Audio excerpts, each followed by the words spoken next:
how can I really assert that boundary? And it was always causing so much tension and energy. But once I learned where it's coming from, that inner shift, boundaries became effortlessly. I don't have to do anything. People just respect the boundary. And when I realized that was when I went to a dentist that I went a long time ago, and she treats me, like, used to treat me all the time like a child. And I came to her after a long time, and she again started treating me like a child and started talking to me like, oh, what are you thinking? Oh, wait more, like, why are you so rude? Kind of talking to me like that. When I just asked her a simple question, she's like, oh, don't you see I'm busy? Like, I'll come to you. And I'm like, whoa, okay.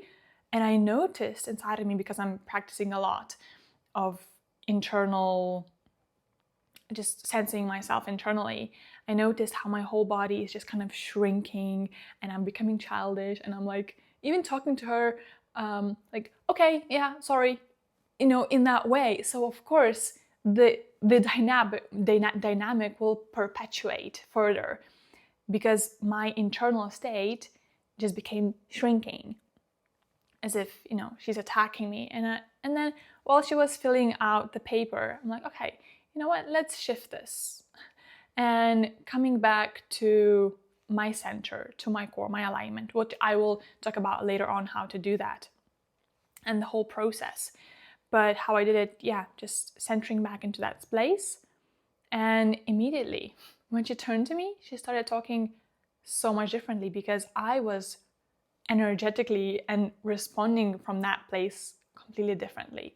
And that was the moment when I realized, oh, actually, I've done so much inner work that even this dentist that used to always talk to me like that, and I kind of was used to that dynamic, but I forgot while I was away, and I changed, and now that didn't suit me. So the same with you, boundaries. It's the hardest with our family, because they've learned how they can talk to us, and we've kind of learned how we are in this dynamic, and that people don't really respect our boundaries.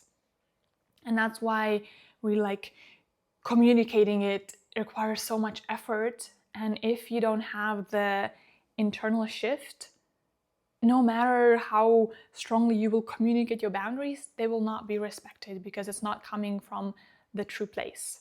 So I could talk on and on about what is this state of true empowerment, and that's what my whole work now is with clients or with groups, because once we step into that state, everything else falls into place. So what is that? And every religion, every philosophy has their own way of putting it. So it can resonate very differently, but it has some certain qualities that are unanimous. That's that powerful state is when we are feeling expansive, compassionate, calm, curious. If you're following internal family systems model, they have the 8 C's of the true self. That's all about compassion, curiosity, calmness, that creativity. And when we are in that state, when we start exploring that and noticing when we are in that state, we can easier shift into that. So the first step in actually creating healthy boundaries and making others respect you is to find that powerful state within. Tony Robbins calls it the empowered state, when we feel powerful and in our self. And then there's all those different parts. And most of the times when there's boundaries disrespected, we are in a childlike part, like I was with the dentist, when I was just immediately shutting down. I'm like, oh, okay, yeah, sorry, for misbehaving, for doing nothing wrong. But that's normally how we are conditioned. So noticing when we are in the powerful state, in our true self, and when we are in different kind of states. And for the sake of this video, let's call them the childlike states. But really, in IFS, internal family systems, there's much more. I just don't want to go so in detail, but if you are curious about parts work, I definitely recommend checking out IFS. That's one of the key modalities that I use with my clients, and it's working wonders, from anywhere from relationships to their career, their jobs, their internal state of the inner critic, shame, guilt, trauma. But yeah, really for the boundary sake, exploring what is that state when you are feeling like that. And maybe it brings you back to a memory where you felt like that, where you felt you're powerful, you're loving, and that you're feeling good about yourself. So number one is find that state and do what brings you there. Maybe it's dancing, maybe it's painting, maybe it's reading a book, and really see how it feels in your body somatically so you could come back to it. And the more you start to distinguish which state you are in, the better you will be able to shift between them when you feel that, oh, somebody is disrespecting my boundary, let me shift back into my powerful state and see how that person reacts and changes. So now as you're watching this video, I have a few steps that you can practice so that when you are in a situation where you're being disrespected, you could come back and practice it again. Because the more we practice, like, it's much easier than if you were just to watch this video without any practice and then go into the station where you're triggered and like, oh yeah, powerful state, what, you know, it doesn't work like that. So now I just want you to remember a situation where you felt a bit disrespected. Maybe don't take the situation where you're full-blown, you know, overstepped and abused, but a situation where you felt like your boundaries weren't respected. And first thing is to notice what's happening in your body when you are in that situation, like bringing back yourself to that situation. And okay, what's happening in my body? Am I shrinking? Am I angry?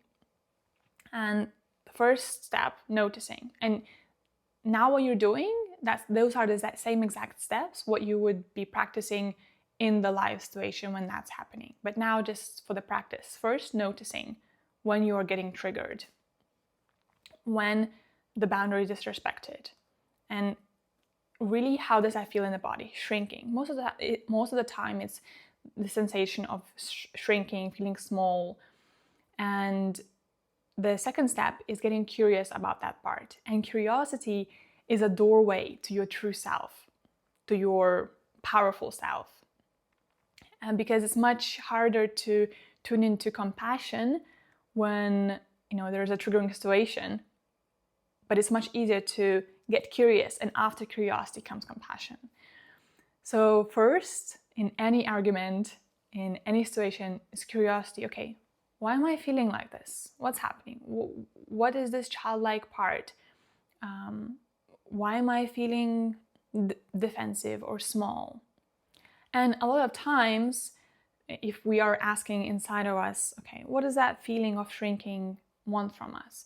Usually it's some kind of protection. And if it's a childlike part, it wants, you know, us to kind of become the parent and protect the child.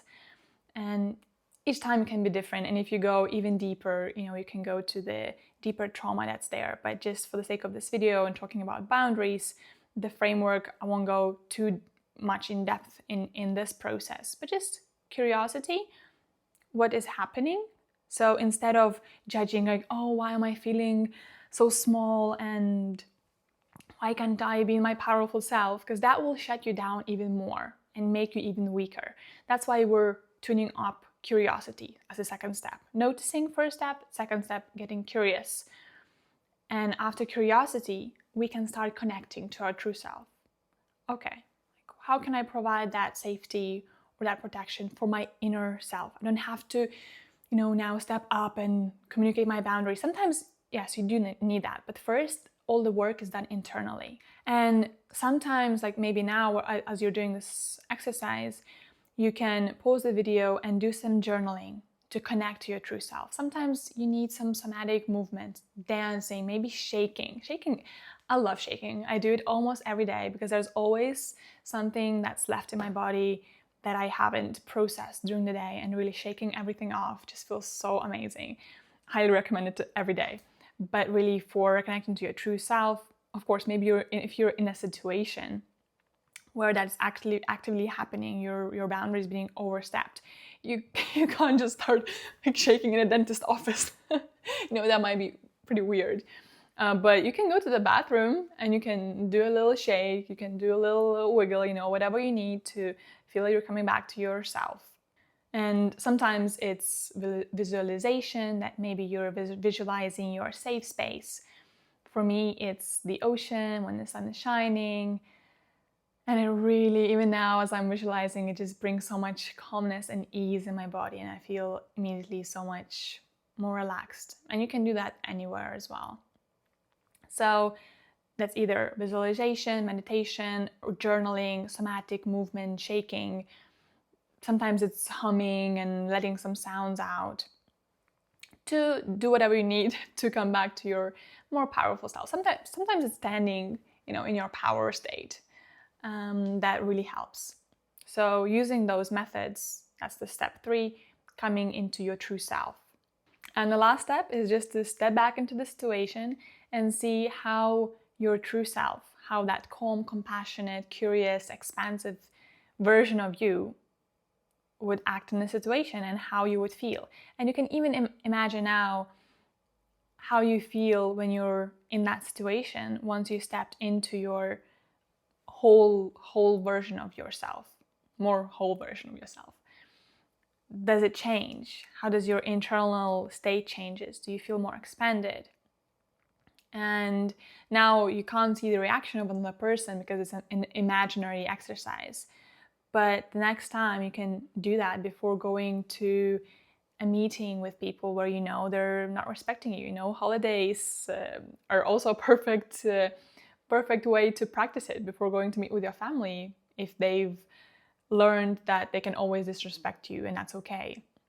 To see how different it becomes when you are in that powerful state. Maybe it doesn't affect you that much, and then gradually their behavior also changes. Maybe you do need to actually communicate and say, like, look, this is not okay how you're talking to me. But those words will come so effortlessly from that state. You will not have to force it through, and it will not require that much energy. So that's the key thing, is first stepping back into your power, and it all naturally comes out. And I know it's sometimes sad to hear it, that the whole world is a mirror of our internal state, but that is the case. And if there is disrespect around you, it means that you are in some way disrespecting yourself. So starting the inquiry, okay, like, where am I disrespecting myself that it is showing up in my life? And it's sometimes hard to face. Well, a lot of times it is hard, but I believe that's the only way out, to really see the whole world as a reflection. Where am I overstepping my own boundaries? Where am I not taking care of myself? Where am I treating myself like this? I would love to hear your stories, what this video inspired in you, how will you apply it in your life, what you liked and what you didn't like, what helped, what didn't, and really maybe some other tools that you found to help you step into your true self, into your powerful self, so that others could benefit as well. And if you'd like to work one-on-one with me to go deeper in yourself, exploring all parts of yourself and finding the root cause why you're feeling or acting a certain way, then you can just drop me a message and we'll see if it's available. See you in the next one.